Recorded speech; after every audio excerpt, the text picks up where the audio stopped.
Vauban peut être considéré comme le père des ingénieurs militaires, puisqu'il a laissé comme héritage ce patrimoine bâti et un peu littéraire, dont l'héritage est toujours perpétué et entretenu aujourd'hui. Et au plan militaire, le service d'infrastructure de la Défense porte un emblème qui représente une citadelle construite par Vauban.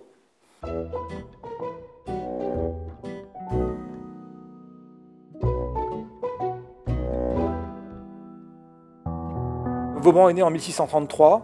C'est en 1652 qu'il intègre les armées du Grand Condé et c'est à cette période que le cardinal de Mazarin le repère et l'intègre dans les armées du roi de France, puisque le cardinal de Mazarin avait décelé tout son potentiel de futur ingénieur et de serviteur des armées du roi. Donc en 1653, le maréchal de Vauban sert sous les ordres du chevalier de Clerville, qui est le commissaire des fortifications de la monarchie. Vauban va s'illustrer durant de nombreuses campagnes militaires, notamment, je pense surtout à la guerre de Dévolution, dont il est question ici avec la citadelle de Lille, le siège de Tournai, le siège d'Ypres également, plus au nord. C'est à cette occasion que Vauban va être blessé au visage, puisque lorsque l'on regarde son buste ou ses différents portraits, Vauban porte une marque de blessure à la joue. Autre moment très important de sa carrière militaire, la guerre de Hollande en 1673, avec la fameuse prise de Maastricht.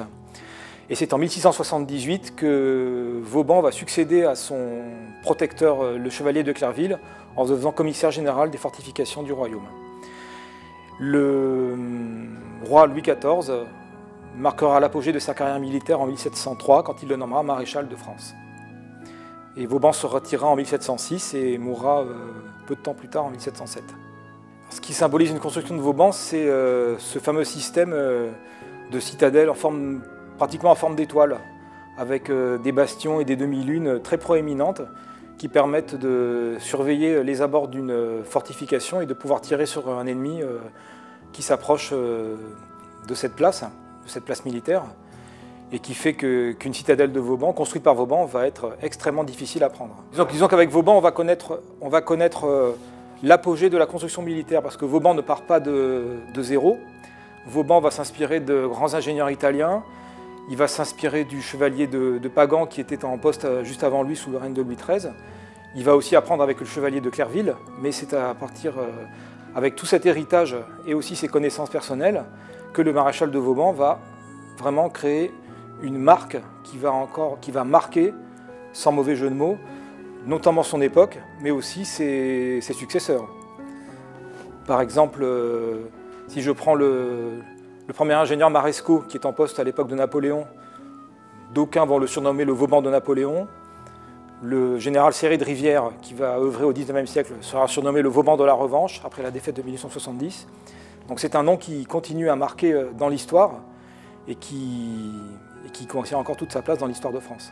À la fois parce que Vauban laisse une œuvre militaire, mais aussi une œuvre que je pourrais qualifier de sociale, de financière, puisque Vauban va écrire sur de nombreux sujets. Et par exemple, lorsque l'on lit ses mémoires consacrées à la citadelle de Lille, on voit qu'il est préoccupé non seulement par la sécurité militaire de la place, mais aussi des considérations de travail. Par exemple, Vauban va employer des ouvriers qui viennent de la région pour construire la citadelle. Il va aussi proposer la construction d'un canal entre l'île et la mer pour favoriser le commerce de la ville. Donc il a beaucoup de choses en tête au moment où il construit cette citadelle. Et elle est aussi construite, alors c'est presque une première dans l'histoire des fortifications militaires, en pensant aux hommes qui vont vivre à l'intérieur. Puisque la citadelle, qui est de très grande taille, contient du casernement, contient une boulangerie, contient un puits, donc tout élément nécessaire à la tenue d'un siège et à une vie quotidienne correcte pour les troupes qui vivent à l'intérieur de cette citadelle. En cela, la construction de la citadelle de Lille, elle est vraiment un résumé un petit peu de tout ce que va faire Vauban après coup. L'héritage de Vauban est un héritage très présent dans les mémoires, Vauban étant un homme toujours plutôt populaire, je pense, dans la mémoire collective.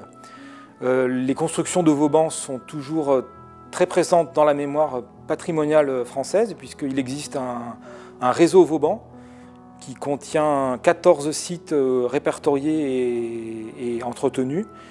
Et ce réseau Vauban a été reconnu au niveau mondial, patrimonial au niveau du patrimoine mondial par l'UNESCO en 2008, puisque 12 de ces 14 sites répertoriés du réseau Vauban ont été intégrés au patrimoine mondial de l'UNESCO, dont la ville de Neuf-Brisach, qui fait partie du patrimoine de l'UNESCO, puisque révélateur et symbolique du savoir-faire de Vauban.